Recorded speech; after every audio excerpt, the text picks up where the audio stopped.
We now return to Decision Makers. It's what you've been waiting for. They're right here on the set. We've got David McKinley, Mike Oliverio. Gentlemen, thank you for being with us. Thank you for having us. Now, you guys are running, you all have won your party's nomination. You're running for the first congressional seat. And Mike, I will start with you. Perhaps the biggest political victory in the last 50 years, maybe ever, in West Virginia. First time an incumbent has lost a party primary in 25 years in America. We can't find any history of it happening in West Virginia. Congratulations on your win. Thank you. We're just so grateful to our campaign staff and all the volunteers across the district that joined with us and helped us. I think we had a winning message, and we're excited about the months that lie ahead with this campaign. Well, Mike, you won the Democratic nomination. David, you won a slugfest in the Republican. You had 4 or 5 other opponents. You came out on top. Congratulations on your victory. Thank you very much. Yes, we attribute a lot to the family and our campaign staff. They really came through. The kids all rallied. When we were tired, they came through for us. So it's really something that's special when your family can get involved, and it gives you that little extra boost of energy. You know what's interesting is this district goes from the Wheeling, it sort of goes down the Ohio River from Parkersburg north, if you will, and then over to Morgantown, Clarksburg. You're from the Wheeling area. Mike, you're from the Morgantown area. I mean, this is a geographic battle. It's a political battle, and it sounds like it's going to be a fun 6 months for you guys, I'd say. We're looking forward to it. We think it'd be a great opportunity for the voters in our district to send new leadership to Washington, and I'm hopeful that they will send me. Okay. Now I want to explain to our viewers, we are not going to have a debate today. We're just going to have a conversation with both you guys and sort of feel you out a little bit, and we'll talk about having some debates in September and October, and I assume both of y'all would be willing to come on and would maybe do a live statewide, or maybe not statewide, but certainly in the Morgantown, Clarksburg, Wheeling areas, and we'll work with your all's campaign people in the fall to see if y'all can face each other in debate. But I want to start with you, Mike. You were running against Congressman Mullahan, who had been in Congress for 20-some years and had represented this state. But you ran not really as a Democrat, you ran as a conservative Democrat. Are you more conservative than David McKinley? Oh, I'm not much into labels. Let me go back to Congressman Mullahan just for a second. He did serve this district for 28 years, and I admire his service and appreciate all that he did for West Virginia.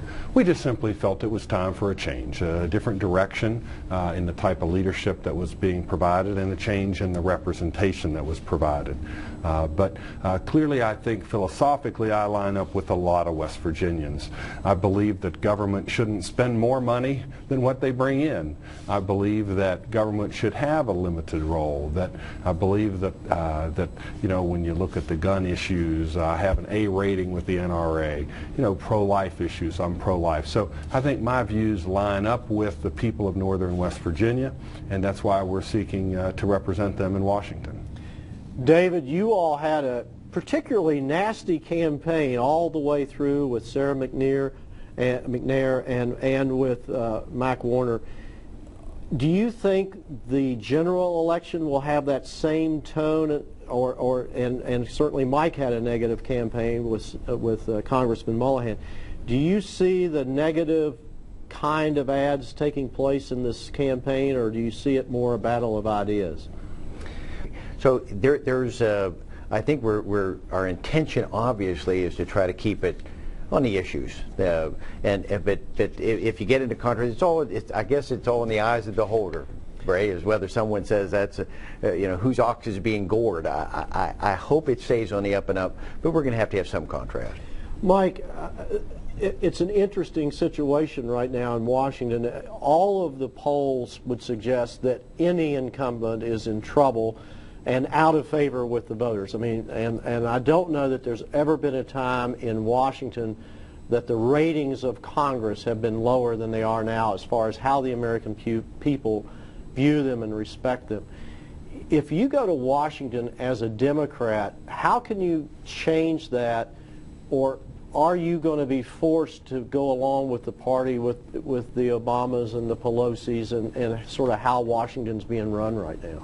Well, I think if what you're saying is true, there will be a lot of Mike Oliverios going to Washington. There will be a lot of new people coming into the process, and when new people come into the process changes. So clearly I'm a registered Democrat, have been my whole life. I've served 18 years in the state legislature as a Democrat. I'm going to caucus with the Democrats. I'm going to work for those Democratic themes of supporting Social Security and Medicare and those underpinnings that help everybody, and that's what I'm committed to. But I don't prejudge what's going to happen in Washington come January of next year. I think there will be a lot of change. You said or at least I read that you said, or maybe I heard it on one of our television news reports, that you would not support or vote for Nancy Pelosi as Speaker of the House. No, I never said that. I said that I wish Nancy Pelosi had handled cap and trade better, and that maybe things could be handled better in the future. So, do you have a position on whether... I will support the Democrats' choice for Speaker, and I'm hopeful that the Democrats will continue to be in the majority position, and that West Virginia will benefit from having a congressman from this district who's part of the majority party. So I'm not here today to say I'm for or against anybody for Speaker. I'm here to say that my priority is West Virginia first, and with each vote, whether it's for a leadership position or whether it's on bills or whatever the matter be, funding, I will always put West Virginia first. And I don't go to Washington as a partisan. David was a party chairman. I go to West Virginia as a representative of the people, and that will be my goal.